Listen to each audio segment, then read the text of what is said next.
Om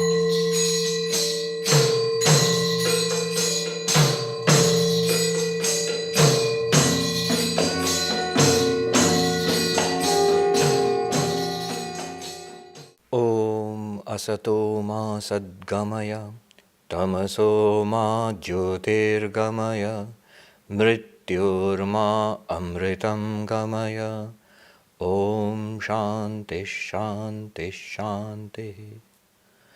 Om, lead us from the unreal to the real. Lead us from darkness unto light. Lead us from death to immortality. Om, peace, peace, peace. Good morning. And a very appropriate song as usual, because the subject this morning is the two birds. And I couldn't have put it better than the words of the song which she just sang. The reference is, I do plunge straight into the subject, right? Don't I? The reference is to a mantra from the Mundaka Upanishad. The Upanishads we know are the core texts of Vedanta. The Upanishads are Vedanta.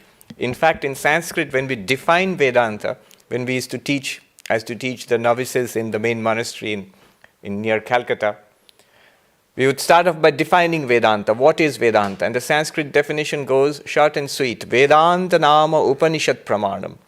Vedanta is the source of knowledge, spiritual knowledge called the Upanishads. Literally, Upanishads is Vedanta, Vedanta is Upanishads. And of course, a very rich commentarial literature.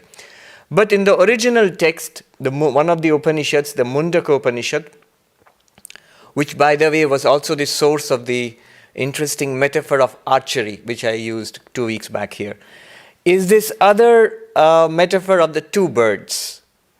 The mantra goes like this. I'll recite it to you and then we will see what it means.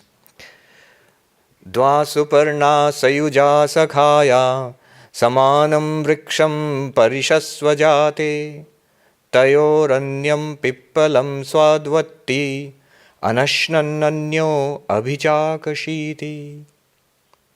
There is a tree, and in India it's usually a peepal tree. Some people say that the Buddha sat down under it and meditated, and that was the Bodhi tree. But anyway, so there's a tree, and on the tree there are two birds. There is this lower bird and the higher bird. They look very similar. The lower bird is busy eating the fruits of the tree. It's jumping, hopping from branch to branch and pecking at this and pecking at the other, tasting this and tasting the other. Some of them are sweet and some of them are bitter.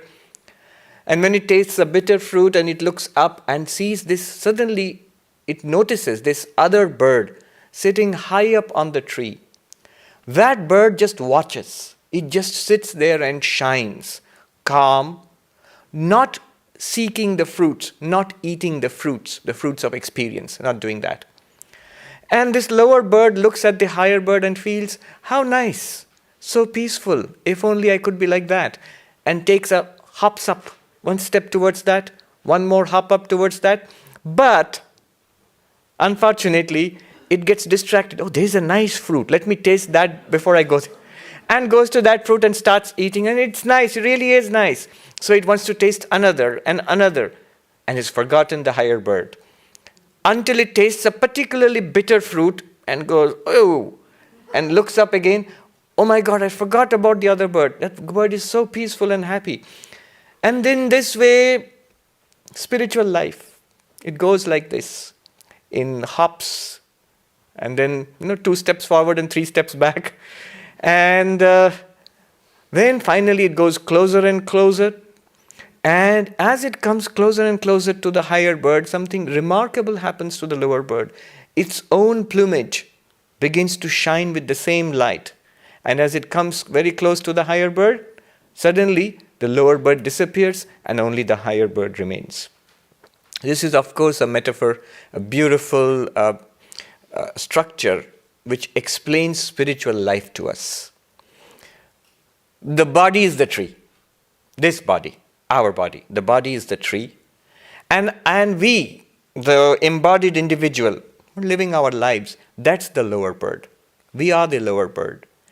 And hopping from branch to branch and eating sweet and bitter fruits, that's our life. We are experiencing life, looking for sweet fruits, trying to avoid the bitter ones. It doesn't work. Sometimes we don't find the sweet fruits, and sometimes we find the bitter ones, even if we don't want it. And then we come across this higher bird. Sometimes we call it God or Brahman, or the self, or nirvana or something, and we move towards it. But we get distracted in spiritual life. And ultimately, of course, we are supposed to attain it. I like how this verse, it equally encapsulates the dualistic mode of religion and the non-dualistic mode of religion. You see, when you start off, this God or the spiritual reality, or even in a non-theistic religion like Buddhism, there's no God talk, but you still speak about a spiritual state of nirvana, enlightenment. So that is seen to be something different from us.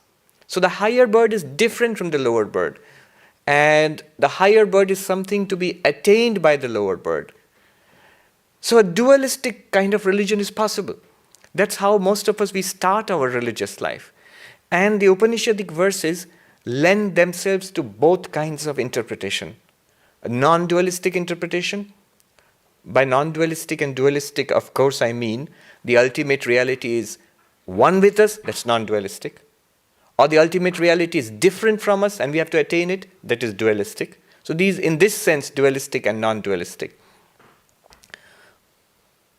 I remember we are having a Hindu-Catholic dialogue, and then somebody pointed out to me, Swami, you have to be careful about the words you use, because dualism means something quite different in Catholic theology and something quite different in Advaita Vedanta.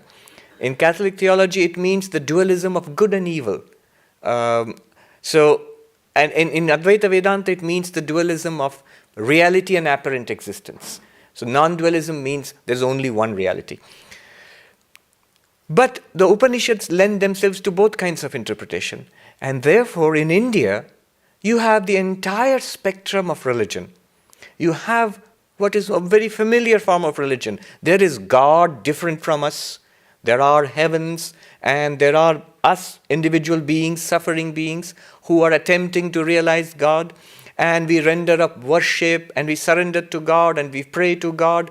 And there are rituals, and devotional songs, and hymns, and the promise of a heavenly afterlife. All of that is there. And that's also part of Vedanta. That's called the so-called bhakti schools of Vedanta, the devotional schools of Vedanta. That's also there. That's very valid. That's true. And the same Upanishads, the great dualistic masters like Madhvacharya, who is a founder of the Dvaita Vedanta, the dualistic school of Vedanta, Ramanujacharya, who lived 1,000 years ago, who is the founder of the qualified monastic school of Vedanta, Vishishtadvaita. And there were a number of other schools. All of them, they were based on these mantras. And I can see the dualists, their faces lighting up when it says, 2 birds sit on a tree. And they go, you non-dualists, look at this. Take a look. 2 birds. The Lord is right here in the immanence of the divine. The Lord is present everywhere, including your body. The Lord is the ruler of your heart, the witness within this body. And you are the individual being. And you are 2, not 1. And the non-dualistic Vedantins also interpret the same thing. And they show that the difference, why it seems to be 2. They don't deny it seems to be 2. It does seem to be 2 right now. Higher bird, lower bird. But it does seem to be 2. But then as you see, the interpretation goes as we come closer and closer, which means not physically. It means as we evolve spiritually, then we begin to see I myself am the higher bird. Or I am nothing but a projection of the higher bird. The higher bird is the only reality. So non-dualism is also established by the same mantra. Anyway, quite apart from that, this is what the mantra tells us, the whole metaphor of the 2 birds. It's a beautiful way of explaining spiritual life to us. But this morning, let's take a closer look at it. let's understand distinctly what is the lower bird, what is the higher bird, and what is life and what is spiritual life. These are the questions we will look into with the help of this text, this very ancient text. According to the commentary, I'll follow the commentary of Shankaracharya, the great non-dualist commentator, something that he wrote some 1400 years ago. But the Sanskrit is very simple, actually. It is said that Shankaracharya was only 16 years old when he wrote the commentaries. That's the legend, how it goes. And somebody says that, of course, the Sanskrit is simple. He was a boy, a school boy. So the language is very simple there. Now, what he tells us is this. Look at the world. This is the physical world here. And this body is the tree. And within this body, we find three things. One is our mind, the subtle body. Here's the gross body, and there's the subtle body. The subtle body is the life forces, prana within us.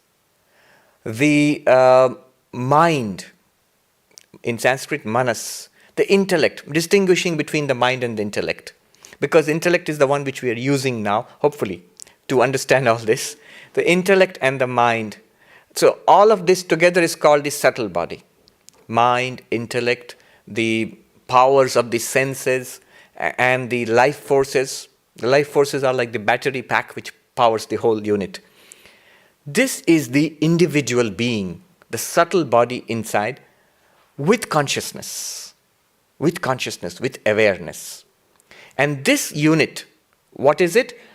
Subtle body and the consciousness which we experience in the subtle body. And there is something else called the causal body. This is something we do not generally think about, but in Vedanta, this causal body is very important. This causal body, in Vedanta, it is ignorance. The very ignorance of our true nature is said to be the causal body. The only reason the higher bird appears as a lower bird is because it's ignorant of itself as the higher bird. We are ignorant of ourselves as pure consciousness, and therefore we appear as this consciousness mixed up with mind and matter. I'll repeat that. We are ignorant of our very nature as infinite consciousness, and we appear, therefore, we seem to be a limited consciousness limited to this body. So in this body, what is there in the tree of this body? What is there? There is the lower bird, which is constituted of the subtle body, the causal body, ignorance, and the consciousness trapped, so to say, within the subtle body or causal body. I'll repeat that. The lower bird is the subtle body, causal body, and the consciousness trapped or reflected in the causal body or subtle body. Let me explain those words, trapped or reflected.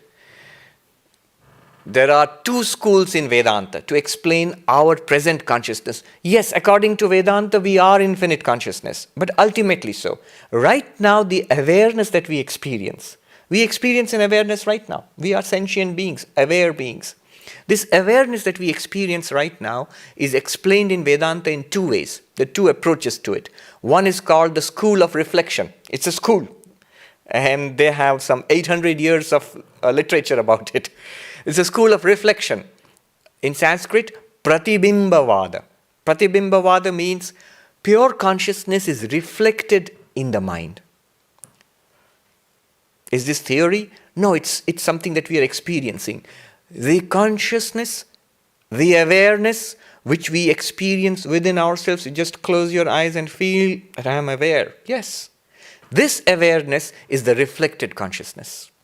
It's exactly like there's the sun out there, or let's take the blue sky out there, and if you keep a bucket of water, there's a bucket and there's water in it, you will find the blue sky reflected in the water. There's a real blue sky up there, and the real blue sky is reflected in the bucket of water, in the water itself. You will see the blue sky in the water. Just like that, pure consciousness is there, the higher bird, and it is reflected in the lower bird, the subtle body and the causal body. So it's a reflected consciousness. That's one way of looking at the awareness which we have within ourselves right now, a reflected consciousness. Another way of looking at the same thing is what I just said, trapped consciousness. It's like right here, if you look through the windows, the lattices, the grill of the windows, the lattices of the windows, if you look at the blue sky through the lattices, the sky will look divided and subdivided into dozens of star-like shapes or flower-like shapes. As the lattices are shaped, the sky will look like that. Do you see what I mean? If you look at the blue sky, it looks like the blue sky. But if you look through the window, the lattices of the window, you will find the sky seems divided into hundreds of those little flower shapes. You see? It just looks like that. Now, it's as if the sky has been limited by the lattices of the window, by the grill of the window. As if. So that's another school of Vedanta which is called the limitation theory. Consciousness seems to be limited by the subtle body and the causal body. So you have two theories. To explain what? To explain the awareness which we have, the awareness of the little bird, of the lower bird which we have right now. One is the reflection theory. Imagine the blue sky reflected in the water in a bucket. And the other one is the limitation theory or the trapped theory. Imagine the blue sky looked at through the lattices of the window. You will say immediately, and you will notice this immediately, in both cases, nothing has actually happened to the blue sky. Right? In the case of the blue sky reflected in the water, it's not that the sky has come down into the water, it's a reflection. And in this case, even more clear, it's not that the sky has been broken into hundreds of little flower-like shapes. It's just it looks like that because of the presence of the grill. And that is an amazing thing. That's what Vedanta points out. We, the pure consciousness, the infinite consciousness, we have actually not been trapped in this body and mind. It just looks like that. We are not actually in this body and mind. It just is a reflection of ourselves, the consciousness which we feel inside. Whether you follow the reflection school, Pratibhimbavada in Sanskrit, or the limitation or trapped school is the Avachedavada in Sanskrit. And they have some 800 years of fierce infighting between them, which is right. Because unfortunately for them, when they look back into the commentaries of Shankaracharya on these verses, Shankaracharya indiscriminately uses sometimes the reflection idea, sometimes the limitation idea. So both schools have. But as you can see, it does not really make a difference. It's just two ways of looking at it. Two ways of looking at what? Who we are, the awareness, and who we really are according to Vedanta, pure consciousness. This awareness is either a reflection of pure consciousness in the mind, the subtle body and the causal body, or it just appears to be trapped in the subtle body and causal body. But in both cases, the pure consciousness remains the pure consciousness. Okay, once again, the body is the tree. The example, the tree, that's the body. The lower bird is the subtle body, causal body, and consciousness, reflected, trapped, whatever, in the subtle body and causal body. And the higher bird is pure consciousness. Brahman, pure consciousness, infinite consciousness, unlimited. It's not just in this tree. It's in that tree and that tree and that tree and every tree. In every tree, it is the same pure consciousness sitting everywhere. Now, one more thing I'd like to point out. Normally in Vedanta, when we speak about the limited individual and Brahman, the infinite reality, we say the limited individual is the body-mind complex consciousness with the body-mind complex, identified with the body-mind complex. Here you will notice the tree, the body, has been set aside. Tree is something in which the higher bird is also there and the lower bird is also there. And the lower bird is, again to repeat, subtle body, causal body, consciousness reflected in them. Higher bird, pure consciousness. And the tree seems to be the common sitting place of both. So it's a slightly different model. The usual model is body-mind complex. Body-mind, we are body-mind with consciousness. But in this model, the body has been set aside as the tree, and on the tree are the Lord, the higher bird, and the individual being the lower bird. So this model is a slightly different way. But just imagine it. It's a very beautiful way of looking at it. There is a reason why the tree has been separated from the individual, because we always think of ourselves as this body. But Vedanta says you are not this body. The reason is, one reason why this kind of image has been used is that the bird flies from tree to tree. The lower bird flies from tree to tree. In all the systems of Vedanta, we believe in reincarnation. This is not the only tree I've sat upon. There are other trees the lower bird has sat upon. We've forgotten it. We have bird brains. We have forgotten it. In the Gita, Krishna says to Arjuna, "O Arjuna, you and all these kings assembled on the battlefield, you have lived many lives. So have I. But the difference is, you've forgotten them all, I have not." That's the difference between the Lord and us individuals. When the writer of the Gospel, Master Mahashaya, goes to Sri Ramakrishna, and he wrote down what Sri Ramakrishna used to say in the Gospel of Sri Ramakrishna. But in one very touching place, Sri Ramakrishna suddenly turns upon him, and it's awe-striking at that place. He just looks at him and says, "Tell me, I know your past and your future. Do I not?" And we would be taken aback. We might even be scared. But Master Mahashaya immediately melts in surrender. He folds his hands and bows down and says, "Yes, Lord, you do. You know all about my past, and you know all that is going to happen to me in future." Now that's the sign of the higher bird. That the higher bird knows it all. Because the higher bird is the same bird in all the trees. That's where the metaphor breaks down again. Indeed, later on we will see that the higher bird is not only the higher bird, but is also the lower bird and is also the tree. In fact, it's the entire forest itself. That's non-dual Vedanta. Brahman is the only reality, but that will come later. Now what has happened is, what's happened to the lower bird? Let's see. The lower bird, keep the scheme clear in your mind. No theory. Just see what it's there in this body. Here is the tree, and this mind and the causal body, that is the ignorance of the real self, and the consciousness trapped or reflected within, that's me. I am the lower bird. It's no theory. Just see it's a fact. Now what has happened to me? The next verse is very striking. It just identifies our human condition so powerfully. The next verse goes like this.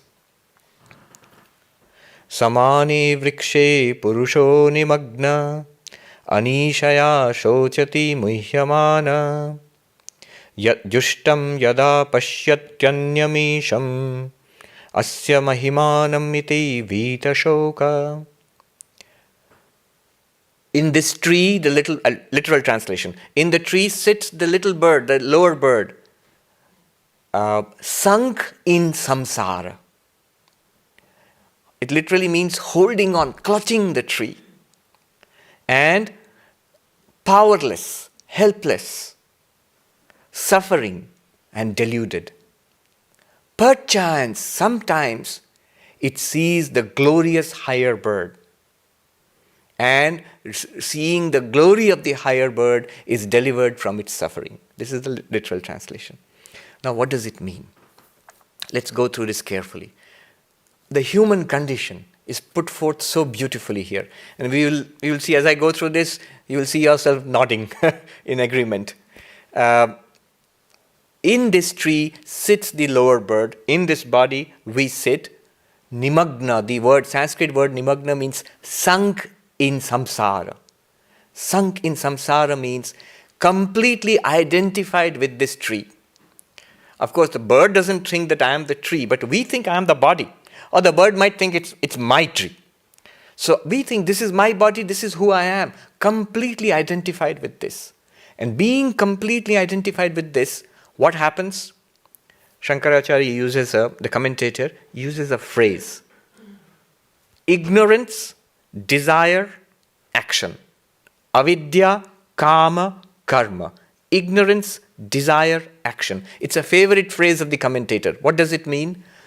not knowing ourselves as infinite consciousness, as Brahman, as the immortal, pure consciousness Brahman, we do not know ourselves. This is ignorance. And at each stage we must give a check mark. Do I know myself as God? You say, no. Okay, tick. Ignorance is there. I have ignorance. Then what is the consequence of this ignorance? What happens to the lower bird? Not knowing itself as the higher bird, what happens? Desire arises. Desire arises. Why does desire arise? Because if I do not know myself as the infinite consciousness, what I will know myself as is this mind. Is this the subtle body and the causal body and this physical body. That's who I know myself as. So everything that the physical body wants, likes, it becomes my desire.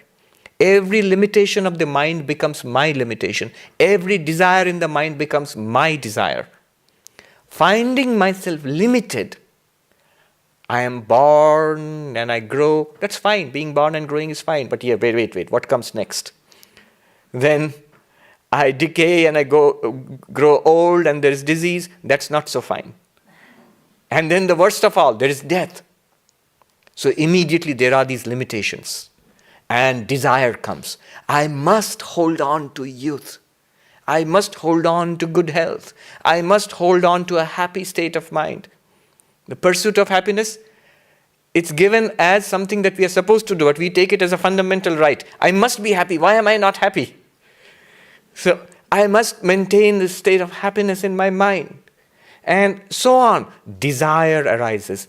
This is good. I like this food. I like this job. I like Santa Barbara, this place. And so I must have this food and this job and this place. And I don't like that other place. It's too cold. And I don't like that other food. And I don't like those other people. And this I like and that I do not like. Desire comes. I must have this. I must avoid that. I like being young. I don't like being old. I like being healthy. I don't like being sick. I like living. I don't want to die. All of this comes because of our identification with this body and mind. So, from ignorance comes desire. See, avidya, kama. Kama means desire. From not knowing ourselves as we are comes this desire which is related to the world. And once desire is there, we act. We start doing things. Karma. Karma means action. Once we do action, consciously strive for something, what will happen is, see what's wrong with that? What's wrong with that is we'll get the result of that. We set into motion the most powerful machinery in the universe, the law of causality. Cause, effect. Do something, say something, you will get the result of that. Do good things and say good things, you'll get good results. Do naughty things and say naughty things, you will get bad results. But in both cases, we are caught in the cycle of karma. Caught in the cycle of karma, what happens is we keep getting a stream of experiences. What are these experiences? The sweet and bitter fruits the lower bird is eating on the tree.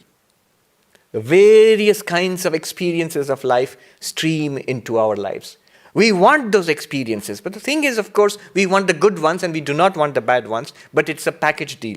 When we get experiences, the law of karma operates and gives us a stream of sweet and bitter fruits. Pleasant experiences and unpleasant experiences. And the lower bird is the experiencer.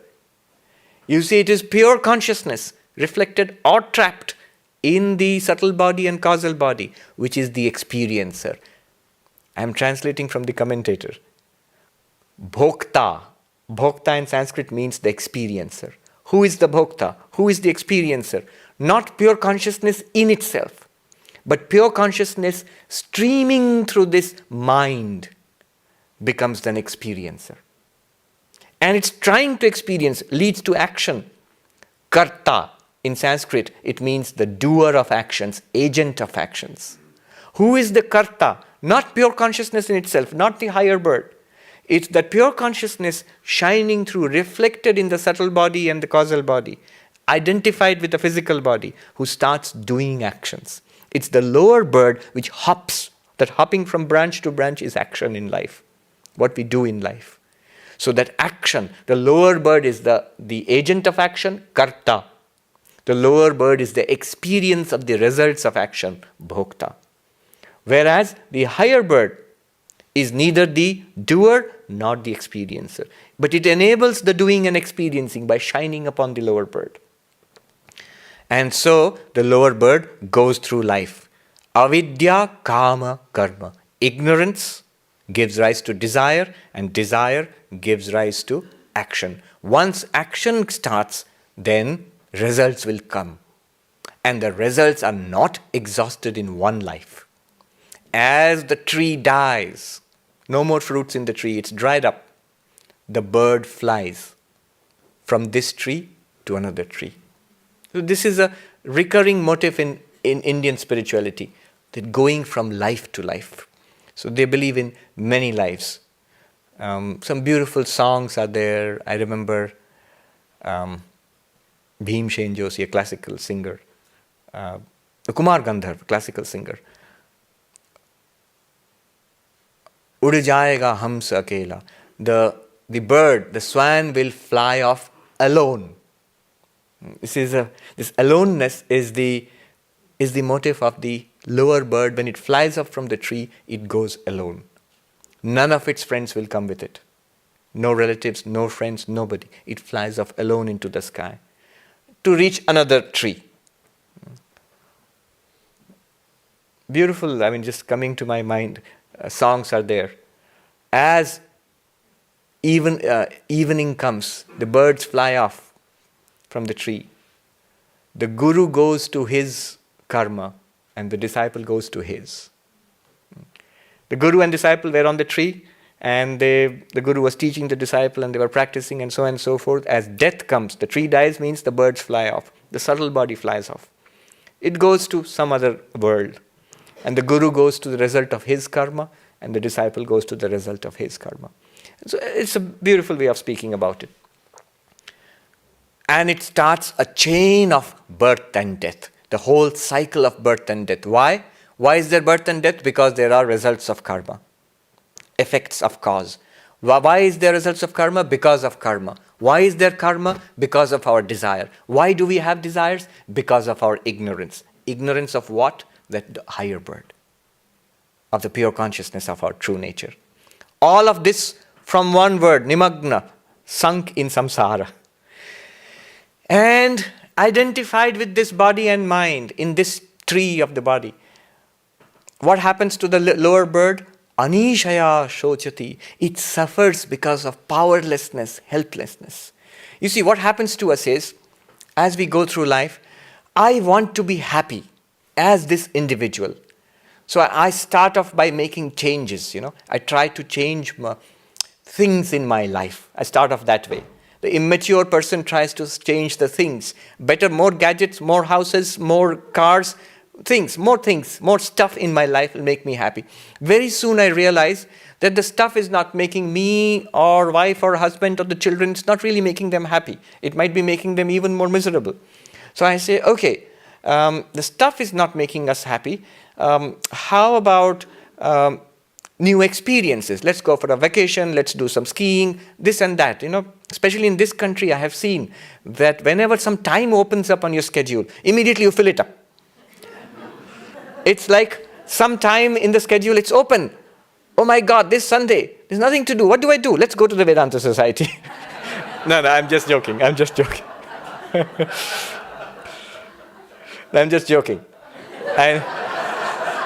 And we'll see why this is not true. That why going to the Vedanta Society is not spelling up the schedule. It's a sign of spiritual maturity, but we'll just see a little later. After some time, we see the activities, a series of activities, one after another, filling up our lives with this and that. I see the cruise ships sailing in nowadays in Santa Barbara. So you go for a cruise. It's fun. True. But in the end, there's nothing permanent, nothing that remains. It's just one more sweet fruit to peck and nibble and taste for the lower bird. Nothing permanent that stays there. Well, then we realize the wife and kids or the husband and the kids are not happy with all of this. We need to change them. The person has to be improved. It's a wiser idea. Things or experiences are not so important. The person has to be changed. And They're trying to change, imagine trying to change your kids. Everybody's tried that.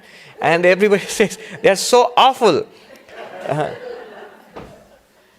A doctor told me that he has had cases of grown-ups, parents, hiding in the bathroom and as an excuse to stay away from the little terrors. They finally broke down and admitted that I don't want to face the kids and their demands. Changing ourselves is so difficult. How do you even expect to change the other person? Change the husband or the wife or the children? No, it's not so easy. Each of us, each little bird, lower bird, has an enormous load of previous karma and samskaras. It's so difficult to change ourselves, let alone changing others. Powerless, unable to change our experiences, unable to make any change, headway in making any change in our co-workers, colleagues, boss, forget it. And husband or wife or children, unable to do that. Then we come to a little better idea. I must change myself. Okay, wiser idea. I must change myself. And what do? Okay, let me live healthy. I'll go to yoga and I'll take up running. Let me eat healthy. Give up all the gluten-free. Everything is gluten-free. And it's supposed to be good for you. Everything is gluten-free is good for you. With gluten is bad for you. And just a few days ago, I was driving back. Somebody was driving me back to the monastery in Hollywood. That's so contradictory, monastery in Hollywood. But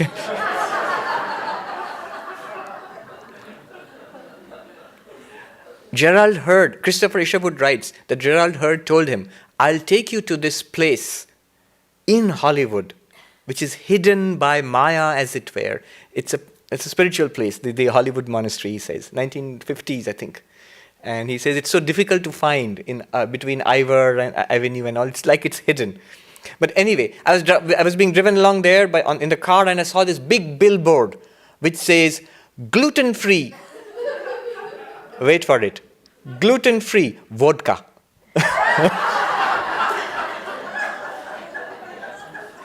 Good for you. Yeah, right. Good for you. Anyway, so I decide to make a change. I can't change anybody. I can't change husband, wife, children, or my co-workers, but I can change myself. So I live healthy, I eat gluten-free, I exercise, I do yoga. But you know what? All of those things have limitations. With all the person who's done yoga all her life, the person who's eaten gluten-free and healthy all his life, even that person will age. Bodies deteriorate. There is a wisdom in it. If you live healthy, definitely you are managing the degeneration better. But you're just managing something better. But it's going to happen. Old age will come, disease will come, death will come. It all has an end. Our problem is not solved. Turn to religion then.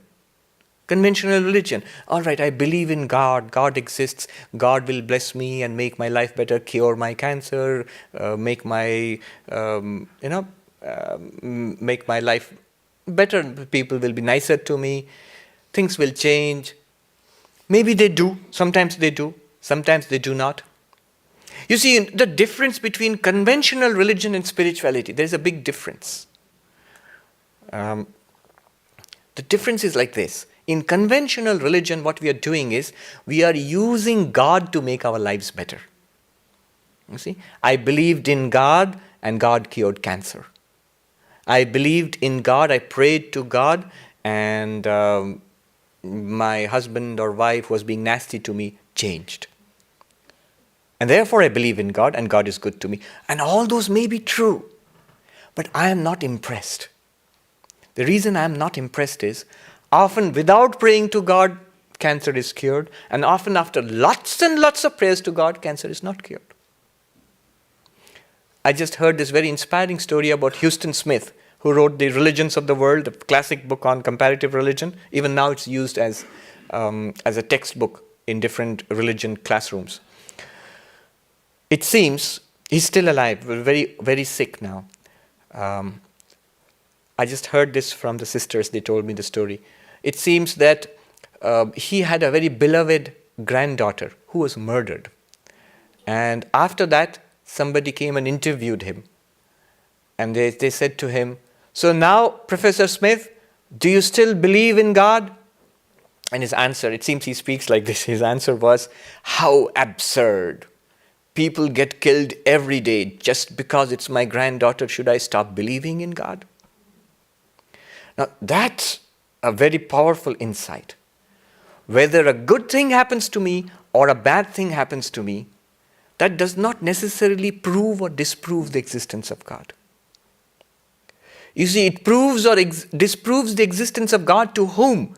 To the person who wants to use God for a more pleasant life. To that person, this question arises. Oh, nasty thing happened to me. God doesn't exist. Good thing happened to me. I believe in God. That's because primary for me is the good thing, and very important to me is that nasty things shouldn't happen and good things should happen. That's important. God is secondary. God is an added option which is supposed to make my life better. Yoga and gluten-free and God. All of that still has a limitation. Helplessness, powerlessness. The Upanishad says we are powerless, helpless, and we suffer. Fear, anger, frustration, and finally depression. You see? This is the suffering that we undergo continuously. There's a very evocative sentence I read some. Most people live lives of quiet desperation. Lives of quiet desperation. Until, what happens? Yada. Until. Yada means when. Until when? What happens? Because of some reason, we turn to spiritual life. We begin to look at the higher bird. There's a difference between this conventional religion and spirituality. Moving from conventional religion to spirituality, or bypassing conventional religion altogether and coming directly to spirituality. There's a big difference. Here what happens? I am trying to find God. If there is a God, I must see Him. If there is a God, I must realize God. If I am an immortal soul, I must realize myself as that. If I am not the body and mind, if I am immortal, I must experience that. That is a spiritual quest. If God exists, He must bless me. That is conventional religion. He must make my life better. That is conventional religion. God for making my life better, conventional religion. Life for seeking God, spirituality. It's a spiritual quest. In Vedanta, we say that when you have enormous amounts of good karma, you have a lot of good karma, life is pleasant for you. That's why morality, goodness is good for your life. It's wisdom. You really want to be happy? Lead a good life. Be a good person. But if you have lots of good karma, then what happens? Vedanta says you come to spirituality. They literally say you come to Vedanta. So that's why I said coming to Vedanta on a Sunday morning is a spiritual decision. It's not that there is some space opening up in my schedule so let me go to Vedanta. Oh no. There are lots of more pleasant things, watching TV or walking out there in a beautiful day on the beach. Why not do that? And why come here and listen to or talk about some mysterious Oriental philosophy? Why? Because we are seeking. We are moving towards, we are looking for the higher bird. There's no doubt about it. Every one of us who is here, we have been. Vedanta says you come to Vedanta only at the culmination of a process of evolution. When only very highly evolved souls, there's something that resonates within. That here is something true. For the first time, I think it was Josephine MacLeod who said, when I first heard Vivekananda, it was truth. When I heard him the second time, it was truth. And when I heard him the third time, it was truth. And every time I heard him, it was truth. It's the truth within, which recognizes the truth coming through the Upanishads. It points out to the higher bird right here. That's why it is so attractive, most powerfully attractive. By the grace of God, a guru comes into your life maybe, you get the mantra, you start practicing meditation, you make major changes in your life. Now, life is not about trying to get sweet fruits and avoid the bitter ones. Life is now about trying to reach the higher bird. This is the great change. It says, yada, when. That huge change must come. Do I now define myself as a person a spiritual person? The quest of my life is a spiritual quest.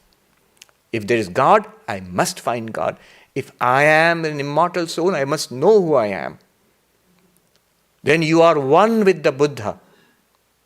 Buddha in his quest for enlightenment, we are all of us one with the Buddha. The Dalai Lama once in his talk, he's saying there's a big golden image of Buddha. In fact, there is this Buddha right here. This person, his image is up there because he discovered his own Buddha nature. In the words of the Upanishad, he found the higher bird. That higher bird is in all of these bodies. So when we start seeking for that, we are trying to become the Buddha actually. That's what we are trying to do.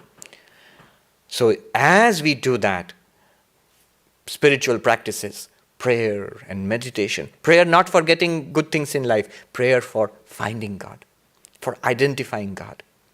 I love this, Saint Teresa. She had this vision of obviously the Christ.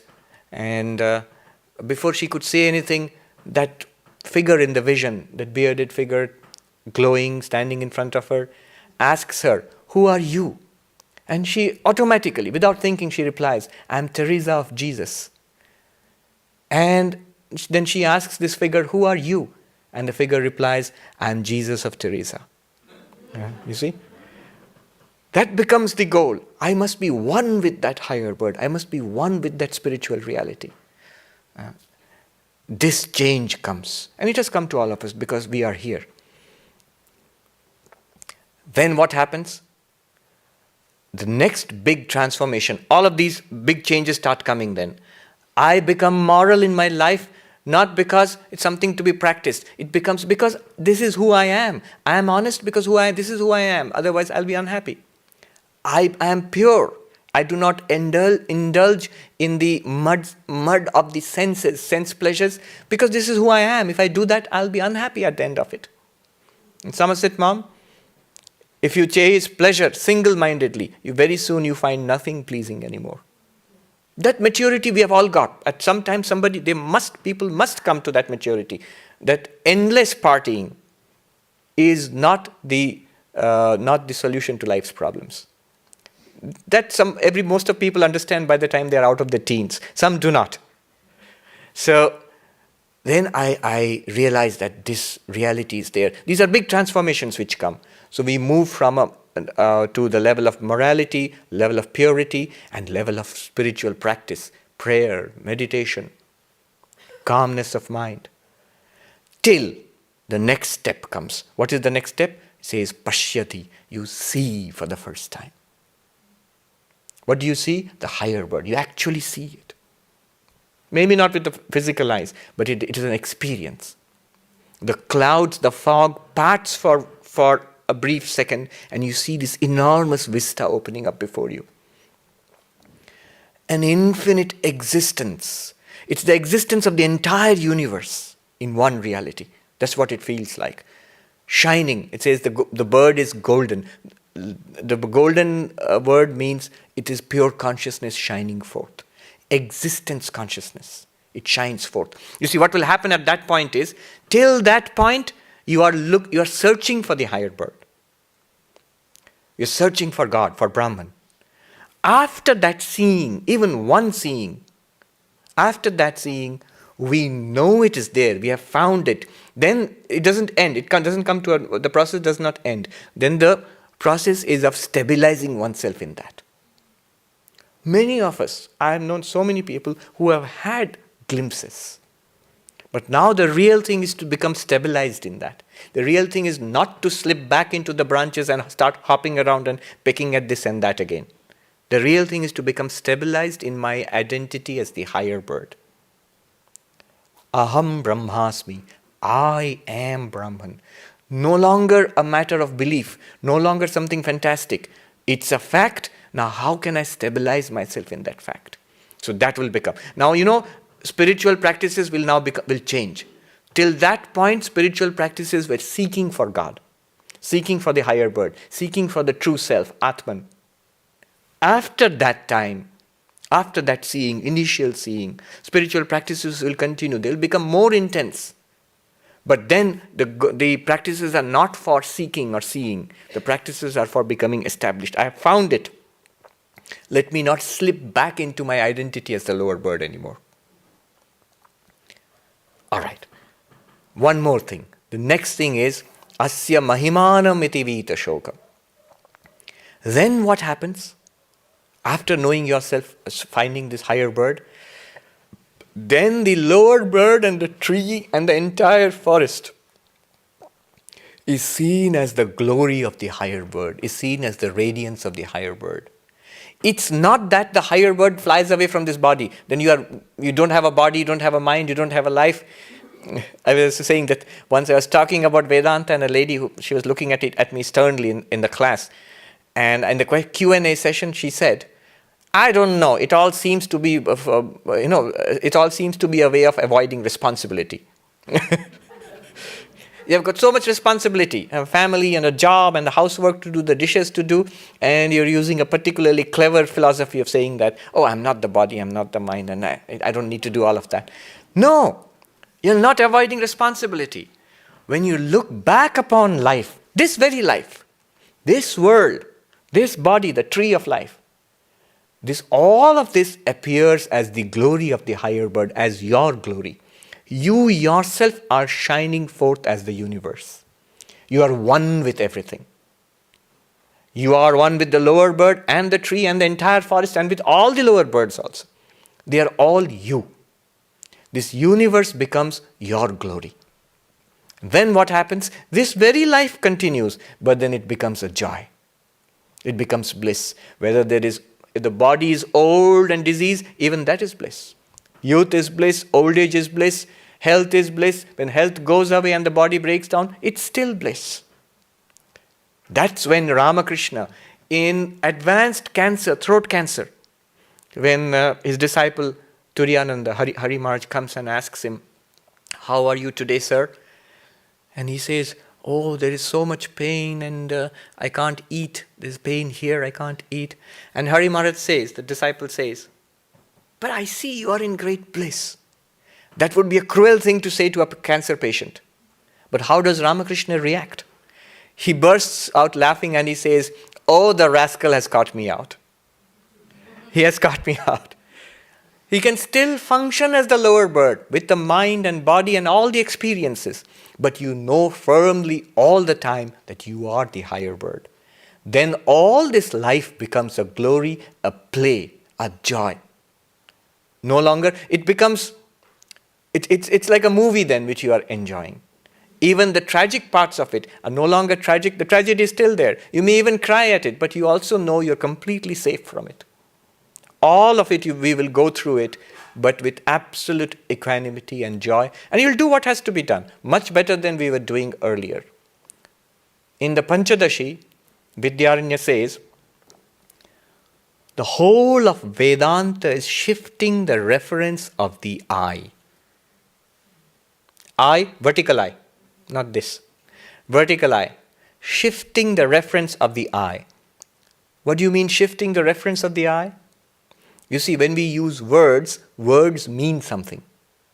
When I say clock, it means this object. Clock is a word. What does it mean? It means this object. Now, I is a word. What does it mean? Ask yourself, what does it mean? If it means the body and mind, that's the lower bird. Swami Vivekananda says, sit quietly and think I. If any thought of the mind or the body comes, you're not enlightened yet. It's a clear test. So, Vedanta is shifting the reference of the I. As long as when we say I and it means to us this being, then we are still the lower bird. But for an enlightened person, the I refers to pure consciousness, the witness of this body and mind, the higher bird. Shifting the reference of the I from the lower bird, which is, if you remember, subtle body and causal body with consciousness trapped in it, to the higher bird, which is pure consciousness. Right here, in this body, it's available right now. Shifting this reference so that afterwards when we say I, we will mean to ourselves at least, not to others, but to ourselves at least we will mean I am existence, consciousness, bliss. This is Vedanta, shifting the reference of the I. What does I mean? In ignorance, I means the lower bird, the subtle body and causal body in this physical body. And in enlightenment, it means the higher bird, existence, consciousness, bliss. Common to all bodies. In fact, all bodies, the entire forest, all the trees, and all the lower birds, they are all one higher bird, dreaming itself as all of this. So, that is the journey. The journey is truly an inner journey. It's within this body. The lower bird is in this body, the higher bird is in this body. And it's a journey from ignorance to knowledge. So it's a journey from helplessness to absolute security and position of power and safety. It's a journey from complete involvement in matter to complete independence of the spirit. And it's all accomplished within. It's a journey from conventional religion to spirituality. Journey from the apparent I to the real I. Vivekananda gave a talk here, the apparent man and the real man. So that's the journey of Advaita Vedanta. I just said that with enormous good karma, you come to Vedanta. But I have found the exact same thing in Buddhism and Jainism. They say when you have got enormous good karma, you come to Buddhism. Or when you have got enormous good karma, you come to Jainism. Now, apart from the sectarian things, what is meant there, there's a truth there. What it means is one comes from conventional religion to real spiritual seeking. It's not the fault of religion. It's our evolution which matters. It's our evolution. The saints in that very church itself, they found God. So it's not the problem of organized religion, it's not out there. It's a problem of inner evolution. Once I evolve, I find God right here, because God ultimately is right here in this tree of the higher bird. That's who we are seeking. All right. We'll end this with a chant, and there's a song. Om Shanti Shanti Shanti Harihi Om Tat Sat Shri Ramakrishna Arpanamastu.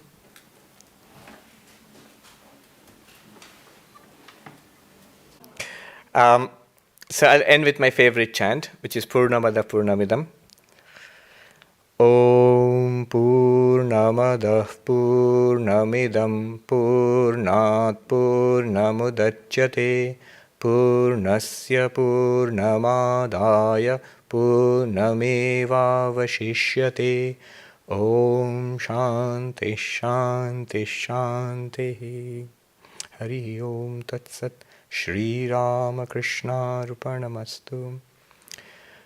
Now, it just occurred to me that the higher bird and the lower bird and the chant, they mean the same thing. You see, it literally means this is the infinite, that is the infinite. This infinite has emerged from that infinite.